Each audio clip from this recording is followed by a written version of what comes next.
मतलब आज 80 करोड़ की आबादी 80% की आबादी हिंदुओं की है, मतलब हिंदुओं के अंदर तुम्हें जहर नहीं दिखता।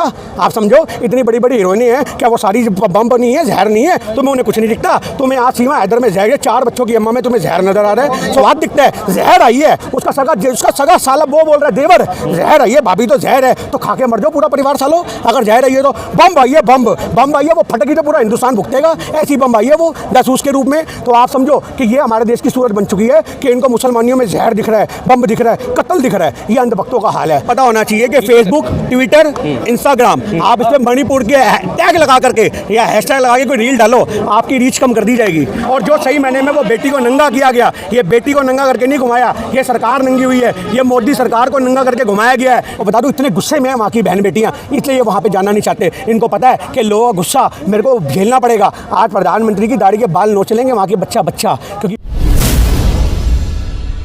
आप ये लगा लो कि आज सोशल मीडिया भी कैप्चर्ड हो चुका है। आप कोई मणिपुर की आप सीमा हैदर की वीडियो डालो, आप तो मिलियन में चलेंगी, जब भी आप लोग चला भी रहे हो, क्योंकि आप लोगों की कमाइयाँ हो रही हैं। सीमा हैदर को इतना बड़ा मुद्दा बना दिया देश का, मणिपुर छोटा कर दिया।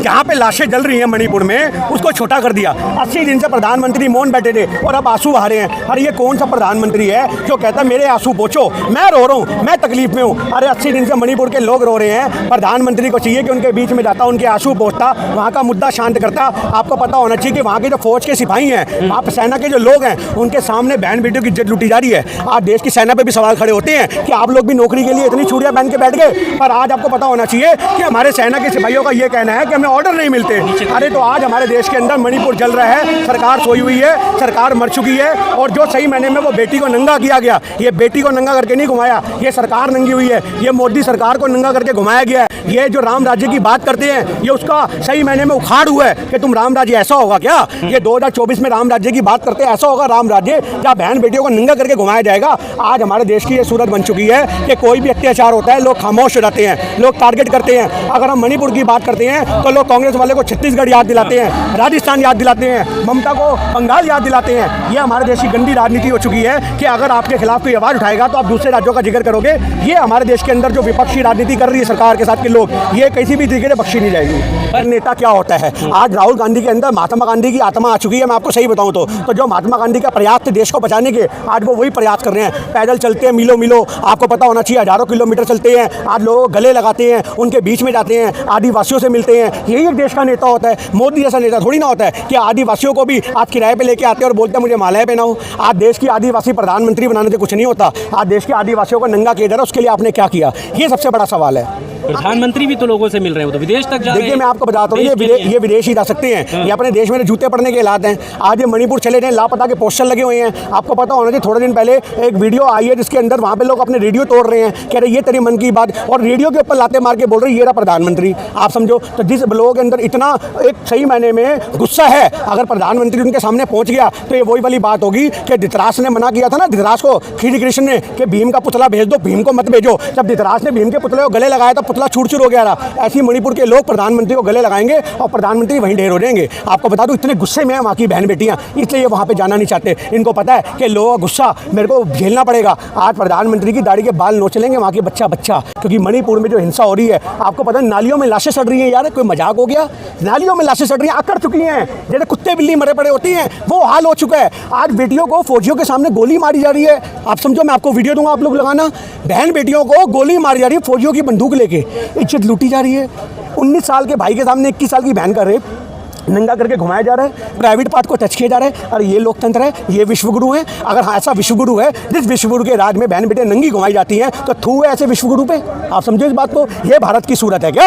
ये भारत की सूरत है? भारत माता की जय बोलते हो और बेटियों को नंगा करके घुमाते हो। ये भारत माता है, ये भी तो भारत माता का हिस्सा है, ये बहन बेटियाँ। आप समझो इस बात को। आप बहन बेटियों की आवाज़ नहीं बन सकते, आप कुछ नहीं कर सकते। आज मीडिया की बात की जाए तो मीडिया को कोई फर्क नहीं पड़ता। आज सबसे बड़ी बात यह है कि हमारे देश की मीडिया नंगी हो चुकी है। आज आपको बता रहा हूँ मैं, जो ये बेटियाँ नंगी हुई हैं, सही में देश के सामने एक सूरत नंगी हुई है कि पिछले 8 साल से देश में चल क्या रहा है। आज पिछले 8 साल से यही हो रहा है, देश को नंगा किया जा रहा है, पर उसको मीडिया ढकने का काम करती है। और आज भी मीडिया ने यही किया, मणिपुर की घटना को ढकने के लिए सीमा हैदर को सेलिब्रिटी बना दिया। आप समझो, एक पाकिस्तान से आई औरत को सेलिब्रिटी बना दिया, जो अपने खत्म की नहीं हुई वो इसकी होगी। आप समझो। और सचिन मीना से भी मेरा सवाल है कि अगर तेरे को मुसलमान इतने प्यारे हैं, तो और जिन अनभक्तों को लग रहा है भाभी आई है, तो इस्लाम कबूलो और मुसलमानों के दरवाजे पर चौखटे मारो, जाके सर मारो उनके बापों के आगे कि ससुर जी आपकी बेटी चाहिए, कबूलो इस्लाम और जाके मुसलमानियाँ ले आओ अपने घरों में। कौन रोक रहा है? मुसलमानियों में मतलब आज 80 करोड़ की आबादी, 80% की आबादी हिंदुओं की है। मतलब हिंदुओं के अंदर तुम्हें जहर नहीं दिखता?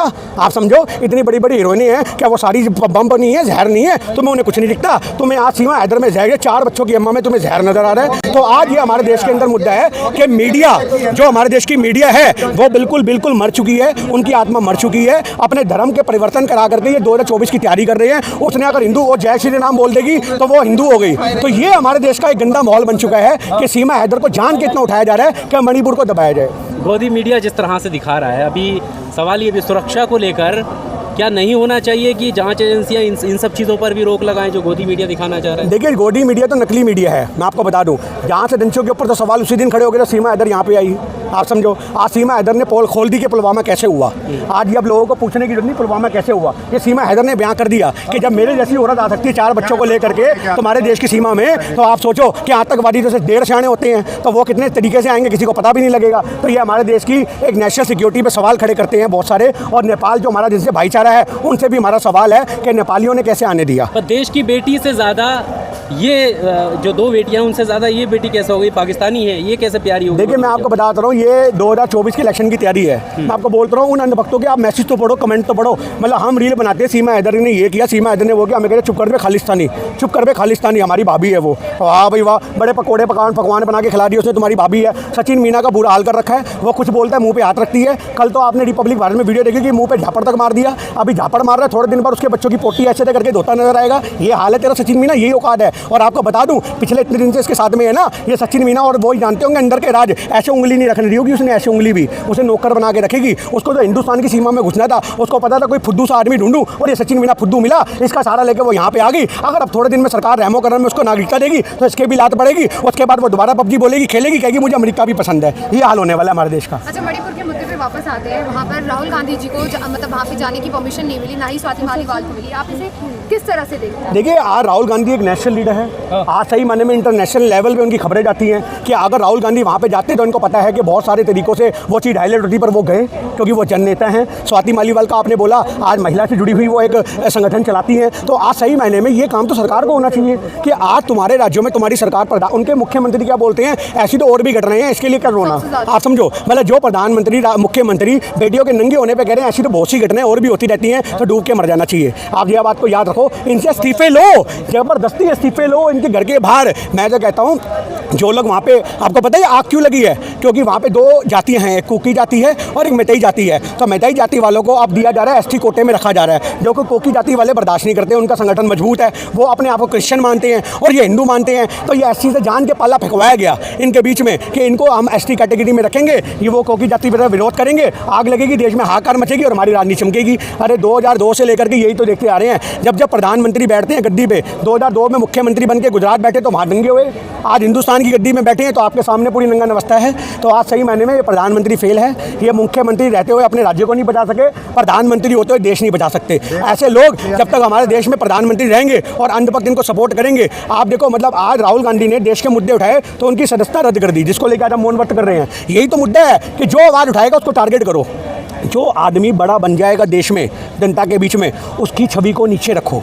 आज आलू से सोने का बयान भी निकल के आने लग गया ना कि ये मोदी का था, मोदी का था। तो यही सबसे बड़ी हकीकत है। आरक्षण सिर्फ और सिर्फ जातीय आधार को खत्म करके, आप याद रखो मेरी बात सुनो, सिर्फ जरूरत के आधार पे होना चाहिए। जो आदमी जरूरतमंद है, चाहे वो किसी भी धर्म किसी भी जाति का हो, उसको आरक्षण देना चाहिए। ये मेरा पर्सनल मत है। तो ये तो बीजेपी की लाइन होगी कि आरक्षण, मैंने आपको बोला मेरा पर्सनल मत है, मैंने आपसे भी बोला बीजेपी की लाइन से मतलब नहीं है। आरक्षण सिर्फ और सिर्फ जातीय आधार पे, मेरी बात सुनो, जातीय आधार पे नहीं होना चाहिए। क्योंकि जो लोग ऊंचे उठ चुके हैं, आज जो लोग ऊंचे, जैसे आज सब्सिडी, आज जैसे प्रधानमंत्री ने बोला, 1 मिनट भाई साहब, आज प्रधानमंत्री ने बोला सब्सिडी छोड़ो, लोगों ने छोड़ी ना।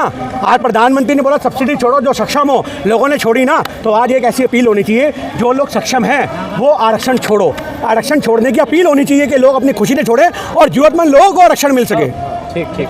2024 के चुनाव करीब है, इंडिया वर्सेस एनडीए चल रहा है, 38 वर्सेस 26 पार्टियों का सीट चल रहा है। आप क्या इसको किस तरह से देखते हैं? क्या भाई गीदड़ों की पूरी फौज इकट्ठी कर रखी है इन लोगों ने। आप समझो ये कहते हैं शेर, रंगे हुए शेर को पिछले 8 साल से शेर बनाने की फायदा चल रही है हमारे देश के अंदर। आज आपको बता दूं मैं कि जो आदमी कहता है कि मोदी सरकार तो अकेले काम करती है, तो ये 26 संगठन कौन है, ये 38 संगठन कौन है? तो ये अपने आप में दिखाते हैं कि ये तो पूरा का पूरा माहौल है, ये आप लोगों से छुपाया जाता है। एक आदमी के पीछे इतने सारे चेहरे हैं, इतनी सारी ताकतें हैं जिनको मीडिया हाईलाइट नहीं करती, सिर्फ मोदी को हाईलाइट करती है। तो दिल्ली जी डबल इंजन की सरकार है, ये फेल हो गया, सारे इंजन फेल हो गए, डबल ट्रिपल चौपल सब फेल हो गए। इनकी गाड़ी पंचर खड़ी है, थोड़े दिन बाद इनकी गाड़ी में आग लगेगी, धुएं निकलेंगे और उस धुएं से हिंदुस्तान जलेगा। अगर इन लोगों को गद्दी से नहीं उठाया गया तो वो दिन दूर नहीं है कि तुम माइक उठाने लायक नहीं रह जाओगे, अपनी रिपोर्ट खुद ही कर रहे होगे, मुझे मार दिया, मेरा सर फाड़ दिया, मैं कहाँ जाऊँ। ये देश के हालात होने वाले हैं। अमित शाह तो अभी दावा करते हैं कि 300 से ऊपर सीट आएंगी। अरे वो तो दावे करते रहते हैं, उनको पता जेब में नोट बहुत हैं, उनको पता जेब में नोट बहुत हैं। किसी भी तरीके से हम लोग आज किसी भी तरीके तोड़ फोड़ करके हम सरकारें बनाएंगे और अपनी राजनीति चमकाएंगे। आज उनको नोटों पे अपने बहुत विश्वास है, क्योंकि उनके अडानी अंबानी जैसे बड़े बड़े बिजनेसमैन हैं। चलिए धन्यवाद। मैं एक ही बात मानता हूँ,